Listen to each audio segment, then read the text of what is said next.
Hello दोस्तों, comic story अड्डा पे आपका स्वागत है। तो आज मैं लेकर आई हूँ अमर चित्र कथा से फिर से एक और कॉमिक का नाम है टिंकल। टिंकल की मैं पहले भी कुछ कॉमिक्स अपलोड कर चुकी हूँ। इसमें जो कॉमिक्स होती हैं वो बहुत ही मज़ेदार होती हैं। तो अब टाइम ना वेस्ट करते हुए आप लोग कर लीजिए चैनल को सब्सक्राइब और अब बढ़ते हैं सीधा अपनी कॉमिक की तरफ और देखते हैं भाई इस कॉमिक में क्या मज़ेदार स्टोरीज हमें मिलने वाली हैं। और ये है हमारी इस कॉमिक का टाइटल। तो देखते हैं। इस बार मैं इस कॉमिक में कुछ स्किप नहीं करूंगी। बीच बीच में जो अदर मैगजीन्स आती हैं जो पढ़ने लायक हैं उसको पढ़ूंगी और जो नहीं मतलब कुछ आर्टिकल्स उसको मैं आपको सिर्फ बता दूंगी। तो चलिए, इसकी पहली कॉमिक है दो भाई डोलगन। लोक कथा, शब्द और चित्र है अय्यर प्रसाद बी। बहुत बहुत समय पहले की बात है। अब जहाँ टुंड्रा का निर्जन बर्फीला प्रदेश फैला हुआ है, वहाँ सदियों पहले जंगल थे। उन जंगलों में शानदार ऊंचे ऊंचे पेड़ थे। सुंदर घाटियों में कल कल बहते बल खाते सोते थे। जंगल के किनारे एक पहाड़ी की चोटी पर घर था।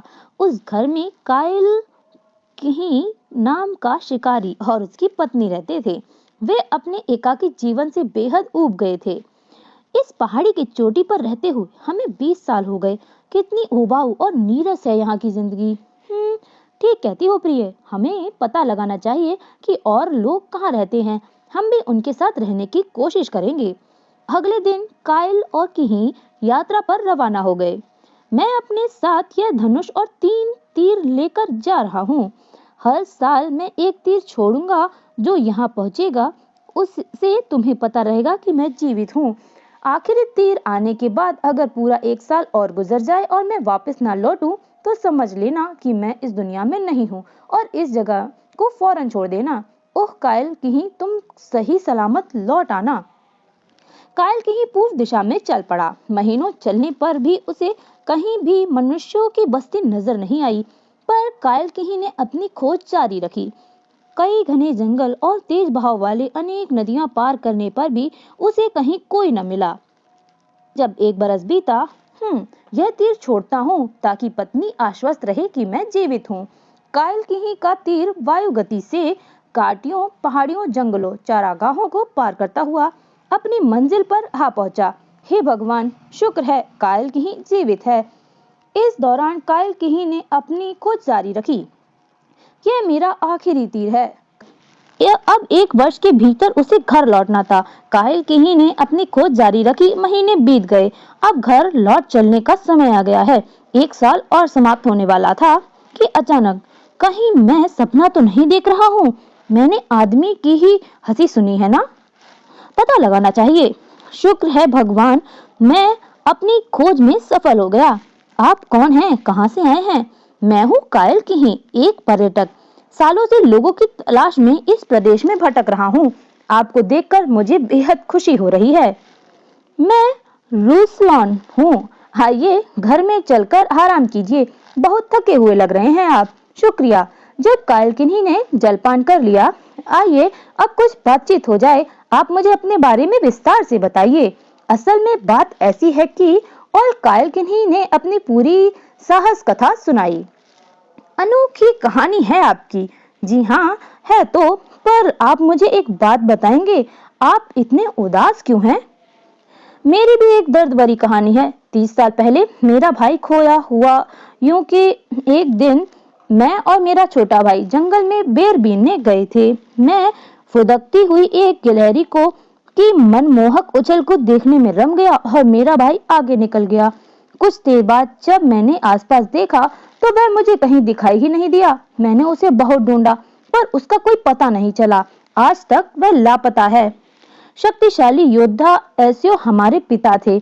अपने पीछे वे हमारे लिए काफी संपत्ति छोड़ गए। यह हवेली 1000 घोड़े और ढेरों पैसे।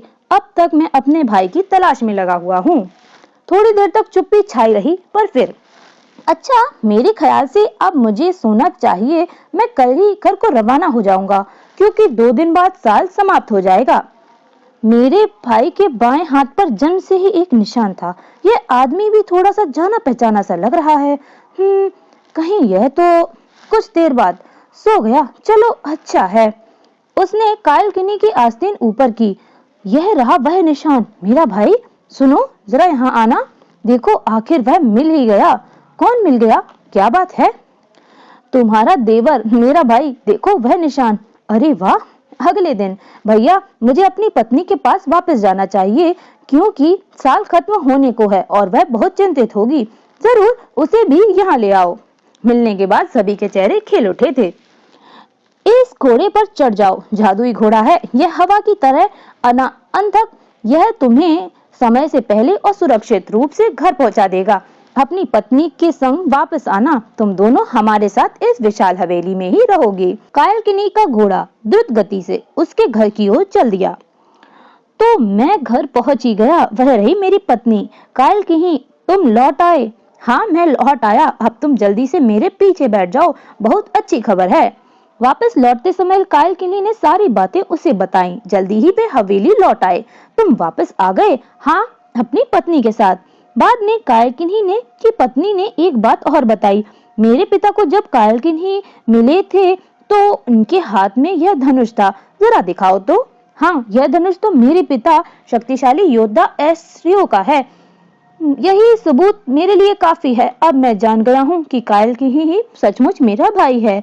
फिर तो खूब खुशियां मनाई गईं और फिर दोनों भाई अपनी पत्नी के साथ खुशी से एक साथ जीवन बिताने लगे। अब इसकी नेक्स्ट कहानी है चीन की कहानी। शब्द हैं वैजंती वागले, चित्र आनंद मांडे। हांगो नदी उत्तरी चीन में बहती है। 5000 वर्ष पूर्व उसके किनारे पर मनुष्य छोटे छोटे झुंडों में रहते थे। उनका जीवन बहुत कष्टमय था क्योंकि अक्सर नदी में बाढ़ आ जाती है और बड़े बड़े इलाके जलमग्न हो जाते हैं। हमारा घर बाढ़ तो नष्ट हो गया, चलो जाकर नदी के ऊपरी इलाके में रहने वालों के साथ रहेंगे। छितराए हुए झुंडों ने एक साथ जुटना शुरू कर दिया। बाढ़ का सामना करने के लिए वे एक दूसरे की मदद करने लगे। ये नालियां बाढ़ के पानी को सूखे इलाके में ले जा सकेंगी, हमारे खेतों को भी नुकसान नहीं पहुंचेगा। तरकीब कारगर रही और लोग साथ रहने लगे। इस तरह प्राचीन चीन में गांव अस्तित्व में आ गए। अपने तो गांव के कामकाज को अच्छे ढंग से व्यवस्थित कर दिया। हम आपको अपना मुखिया बनाना चाहते हैं। अपना मुखियों के मार्गदर्शन में गांव फूलने फूलने लगे। नदी का उपयोग वे एक दूसरे से व्यापार करने में करने लगे। आगे चलकर एक मुखिया सबसे अधिक शक्तिशाली बन गया। सब गांवों को एक शासन में पिरोकर वह चीन का सम्राट बन गया। अब चीनी सभ्यता दिन दुगनी रात चौगनी प्रगति करने लगी। अपने कामकाज को आसान बनाने के लिए लोगों ने कई चीजों का आविष्कार किया। अपने खेतों की मिट्टी को भुरभुरा बनाने के लिए चीनी किसान ने हल का आविष्कार किया। उसे खींचने को वह उसमें घोड़े जोतने लगा ताकि काम और आसान हो जाए। भारी बोझ को ढोने या खींचने की जगह चीनियों ने उसे पहिएदार गाड़ियों पर ले जाना सीखा। यह अजीब सा साधन पहला पहिएदार ठेला था। इसी समय के आसपास चाय की खोज हुई। असल में हुआ यूं कि संयोग से चाय के पौधे की जली हुई पत्तियां उबले हुए पानी के बर्तन में आ गिरी। वह खुशबूदार पानी ताजगीदायक पेय बन गया। गुस्से ते या चा कहा जाने लगा। कुछ वर्ष बाद जब चीन की एक राजकुमारी शहतूत के पेड़ की छाया में बैठकर चाय पी रही थी, तभी रेशम के कीड़े का एक कोया उसके गर्मा गर्म प्याले में टपक गया। इस कोये ने तो बढ़िया किस्म का धागा निकल सकता है। इस प्रकार चीनियों ने रेशम बनाने का रहस्य पता चल गया। शीघ्र ही वे उत्कृष्ट रेशम के थान बुनने लगे। एक दूसरे से संपर्क स्थापित करने के लिए चीनियों ने लिखना सीखा। शुरू में वे छोटी छोटी तस्वीरें बनाते थे। आगे चलकर तस्वीरें सरल होती गईं ताकि कूची के एक दो आघातों से ही किसी शब्द को प्रकट किया जा सके। लिखने के कागज का आविष्कार भी चीनियों ने ही किया था।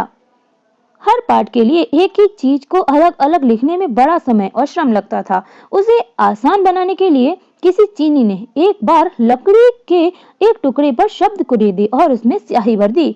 आहा, मेरा ख्याल ठीक निकला, शब्द इस कागज पर उतर आए हैं। इस प्रकार चीन में छपाई की शुरुआत हुई। चीनियों ने बारूद की भी खोज की, पर उन्होंने उसका उपयोग रंग बिरंगी आतिशबाजी बनाने में किया। समय के साथ चीनी सम्राट का विस्तार होता चला गया। शासन कार्य की सुगम बनाने के लिए सम्राट ने पूरा देश अलग अलग सामंतों को पट्टे पर दे दिया। सामंत बड़े ठाट बाट से जीते थे बहुत, पर वे बहुत लालची और ईर्ष्यालु भी थे और एक दूसरे से लड़ते भिड़ते रहते थे। सबसे खराब बात तो यह थी कि अपने इलाके के किसानों के साथ बड़ा दुर्व्यवहार करते थे। चीन में अराजकता फैलाने का खतरा उत्पन्न हो गया, किंतु उस जमाने में कन्फ्यूशियस नाम का एक ज्ञानी वृद्ध व्यक्ति चीन में रहता था। उसने देश में शांति और व्यवस्था स्थापित की और अपने आसपास के लोगों को विनम्रता, आदर और शिष्टाचार से रहना सिखाया। बाद के वर्षों में चीन पर कई सम्राटों ने शासन किया, जिनमें से कुछ दयालु थे तो कुछ क्रूर भी थे, परंतु कन्फ्यूशियस के सिखाए पाठ सदैव चीनी लोगों के जीवन का अभिन्न अंग रहे हैं। तो ये तो थी हमारी चीन की कुछ कहानी।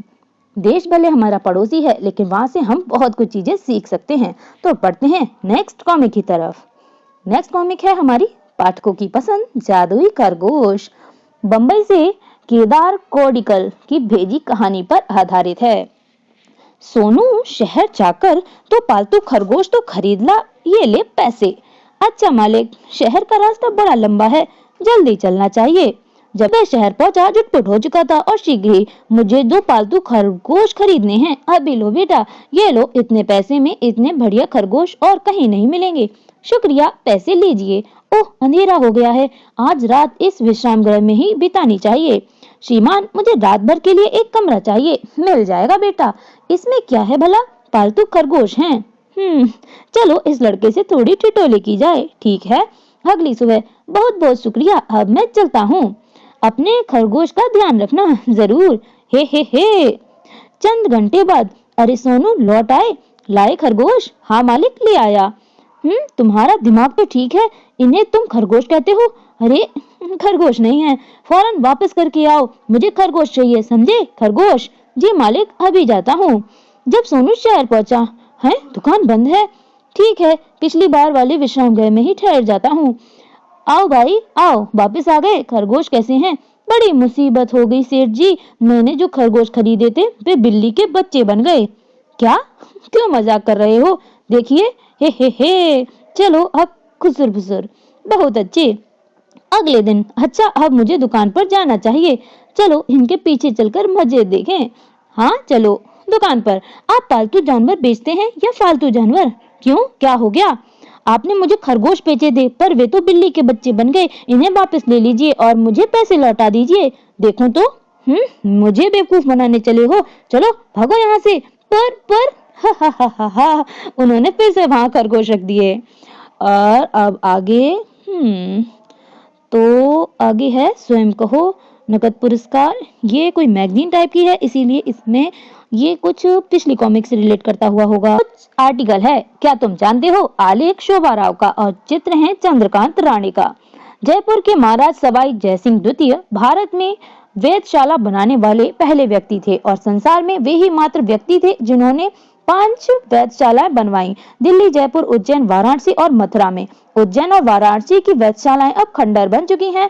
मथुरा की वेधशाला का अस्तित्व ही लुप्त हो चुका है, पर दिल्ली और जयपुर की वेधशाला अच्छी तरह सुरक्षित है। इन्हें जंतर मंतर कहते हैं। असल में खगोलीय वेधशाला वह जगह होती है जहां से खगोल शास्त्री अंतरिक्ष का अवलोकन करते हैं। वेधशालाओं में बहुत से जटिल उपकरण होते हैं जो आकाशीय पिंडों, सूर्य, चांद, तारे इत्यादि के आकार, उनकी दूरी, रंग और चमक को मापते हैं। महाराज जयसिंह की वेधशालाएं ईंट के टुकड़ों से बनाई गई थी। उन पर चूने से पलस्तर किया गया था और ऊपर संगमरमर मड़ा हुआ था। उनमें अजीबोगरीब सीढ़ियां, दीवारें और गड्ढों से बने खगोलीय उपकरण थे। इन उपकरणों में सबसे बड़ा उपकरण सम्राट यंत्र नामक धूप घड़ी है, जो 27.4 मीटर ऊंची है। और देखिए, यह है हमारे जंतर मंतर दिल्ली का एक दृश्य। हमारी ट्रेन की जानकारियां। तो अब बढ़ते हैं इसकी नेक्स्ट कॉमिक। अरे वाह, नेक्स्ट कॉमिक है अनवर। शब्द हैं अप्पा स्वामी और चित्र हैं बीबी हलवे के। मैम क्लास में पढ़ा रही हैं। ए से एप्पल। उफ, बहुत भूख लगी है। भूख लगी है? वो तो कुछ खाने लगा। अनवर, हाँ। चप चप बहन जी, चप चप। खाने का डिब्बा बंद करो, तुम्हें सिर्फ खाना खाने की आधी छुट्टी में ही खाना खाना चाहिए। मैं खाना खा नहीं रहा बहन जी, यह तो मेरा नाश्ता है। हा। इसकी नेक्स्ट कॉमिक है पाठकों की पसंद, विचित्र संयोग। चित्र हैं बाबू पाटिल और नई दिल्ली से सीमा केशवन ने की भेजी कहानी पर यह आधारित है। तो भाई यहाँ पर एक फैमिली खड़ी है। यह है हमारा नया घर, कैसा लगा? बहुत सुंदर, बहुत बढ़िया। बस एक बात है। वह क्या? इसकी दीवारें बड़ी बदरंग हैं, इनका कुछ करो तो बात बने। हम इन पर वॉलपेपर लगवा देंगे। हाँ, वाह क्या बात है। गुलाबी पेपर लगवाएंगे? नहीं मम्मी, हरा पेपर। नहीं, बिंदियोदार ठीक रहेगा, चौकड़ीदार अच्छा रहेगा। रुको भाई रुको, मैं इस घर का मालिक हूँ, जो मैं चाहूंगा वही होगा। मैं चारी दीवारी वाला पेपर लगवाऊंगा। पर वॉलपेपर की कितनी गड्डियां खरीदेंगे? चलो चलकर अपने पड़ोसियों से पूछते हैं कि उनका घर ठीक हमारे जितना बड़ा है और उन्हें पिछले दिनों वॉलपेपर लगवाया है। पड़ोसियों के यहाँ पहुंचकर हमने तो 16 गड्डियां खरीदी थी, धन्यवाद, हम भी उतनी ही ले लेंगे। चलो अब चलकर गड्डियों का ऑर्डर दे आए। वॉलपेपर वाली दुकान पर हमें इस वॉलपेपर की 16 गड्डियां चाहिए, इस पते पर भिजवा दीजिए। जी जरूर, कल तक वे आपके यहाँ पहुंचा दी जाएंगी, मेरे आदमी उन्हें ले लगा देंगे। अगले दिन लो, वॉलपेपर वाला आ गया और वॉलपेपर लगने लगे। बाद में, लीजिए साहब, काम पूरा हो गया, ये 4 गड्डियां बच गई हैं। समझ में नहीं आता ये 4 गड्डियां काम में क्यों नहीं आई। चलकर पड़ोसियों से ही पूछते हैं। भाई साहब, आपने हमें बताया था कि आपने 16 गड्डियां खरीदी थी, हमने भी उतनी ही खरीदी, पर 4 गड्डियां फालतू बच गई, ऐसा कैसे हो गया? कैसा विचित्र संयोग है, यही मेरे यहाँ भी हुआ, 4 गड्डियां मेरे पास भी फालतू बच गई थी। माइनस करके बता देते तो फालतू क्यों खरीदते। चलिए भाई, नेक्स्ट कॉमिक है बादलों की बदतमीजी। तो मुझे तो ये स्पुंदी की लग रही है। पाठकों की पसंद, धारवाड़ से बादल साबू की भेजी कहानी पर आधारित, चित्र राम वैरकर की। अच्छा, एक शाम जब स्पुंदी घर लौट रहा था, मुसीबत है, बारिश शुरू हो गई। चपाक, उफ, सारे कपड़े गंदे हो गए। तभी कड़कड़ बिजली कड़की। यह क्या बदतमीजी है, पहले मुझे तरबतर कर दिया, फिर गिराकर मेरे कपड़े गंदे कर दिए और ऊपर से मेरी फोटो भी खींच रहे हो। नेक्स्ट कॉमिक है इसकी पाठकों की पसंद, शेखी बाज, गोवा से माइकल वॉस की पेजी कहानी पर आधारित है। इसके चित्र राम वैरकर। पोपट लाल हमेशा शेखी बगाड़ता रहता था। एक दिन, बेरा 2 प्लेट बिरयानी लाओ। अच्छा साहब, आप जानते हैं एक बार मैं अकेला ही भागों से भिड़ गया था। अच्छा बेरा, 3 डोसे लाओ। अच्छा साहब, अरे ये तो कुछ भी नहीं, एक बार मैंने अकेले चप्पू वाली नाव से पूरा समुद्र पार किया था। क्यों हाँक रहे हो? मैं हाँक नहीं रहा हूँ। अब पिछले साल मैंने मुक्केबाजी के चैंपियन को एक ही घूसे में चित कर दिया था। सुनिए, मुझे आपकी ये शेखियां सुनते कोफ्ते होने लगे हैं। कोई ऐसा काम भी है जो आप नहीं कर सकते? मुझे बताइए, उसे मैं करके दिखाऊंगा। बस, शुक्रिया, मैं बिल नहीं चुका सकता। यानी कि अब बिल चुका दीजिए। नेक्स्ट कॉमिक है शिकारी शंभू, बेंगलुरु से संजय पे के भेजे सुझाव पर आधारित है। इसके चित्र हैं वीबी हलवे। शंभू, हम एक फिल्म कंपनी से आए हैं, हम इस जंगल में वन्यजीवों को फिल्माना चाहते हैं। वैसे भी यह वन्यजीव वर्ष है, तो आप मेरी मदद चाहते हैं? ठीक है, मैं तैयार हूँ। शुक्रिया शंभू, हम अपने साथ गाड़ी भी लाए हैं। वह रही, बहुत खूब, चलिए तो फिर चलें। काफी देर बाद, उफ, चलते हुए पूरा दिन बीत गया पर कोई भी जीव नजर नहीं आया। धीरज रखिए, आज रात हम उस गांव में बिताएंगे। गाड़ी यहाँ खड़ी कर दीजिए। गाड़ी खड़ी कर दी, तभी अचानक बचाओ बचाओ। तो क्या? भागो भागो, नरबक्षी, देखो वह रहा, भागो। मैं तो गाड़ी में चढ़कर 9-2-11 होता हूँ। गाड़ी में चढ़े तड़ाक, शंभू हमें मुसीबत में डालकर भाग रहा है। यह तो पिछले गियर में है और गियर जाम हो गया है। एक्सीलेटर भी फंस गया है और गाड़ी बैक करते जा रहे हैं। कैमरा चालू करो, क्या दृश्य है। मैं नहीं रोक सकता, ब्रेक जाम हो गया है। बेचारा शेर, बम, वो बंद हो गया, बाग कैद हो गया। हमने सब कुछ फिल्मा लिया है। शाबाश शंभू, कमाल कर दिया साहब। शंभू तो करता कुछ है और हो कुछ जाता है। अब इसके बाद यहाँ पर हो जाती है ये कॉमिक खत्म। वैसे इसमें शायद पाठक लिखते हैं। अब ये तो कुछ उनकी अब पाठकों ने जो लिखा होगा उसके लिए है। वैसे इस बार मैंने इस कॉमिक में कोई भी मैगजीन छोड़ी नहीं है, क्योंकि पिछली बार मैंने टिंकल कॉमिक पढ़ी थी तो मुझसे यही बोला गया था कि आप कॉमिक स्किप कर देती हैं। तो मैंने इस बार कॉमिक में कुछ भी स्किप नहीं किया है और यहाँ पर हो चुकी है ये कॉमिक खत्म। तो बताइए आपको इस बार की टिंकल कॉमिक कैसी लगी। फिलहाल मेरे बैकग्राउंड में कुछ पॉपा पीपी की आवाज आ रही है तो उसको कर दीजिएगा इग्नोर। और पूरे पूरे मजे लीजिए कॉमिक के और बताइए, कमेंट जरूर करिएगा कि आपको कॉमिक कैसी लगी। आपके किए हुए कमेंट को मैं नेक्स्ट किसी भी कॉमिक में ऐड कर सकती हूँ। तो अब मैं चलती हूँ, लेकिन आप लोग भी जाने से पहले चैनल को सब्सक्राइब करना बिल्कुल भी ना भूलिएगा। Thank you.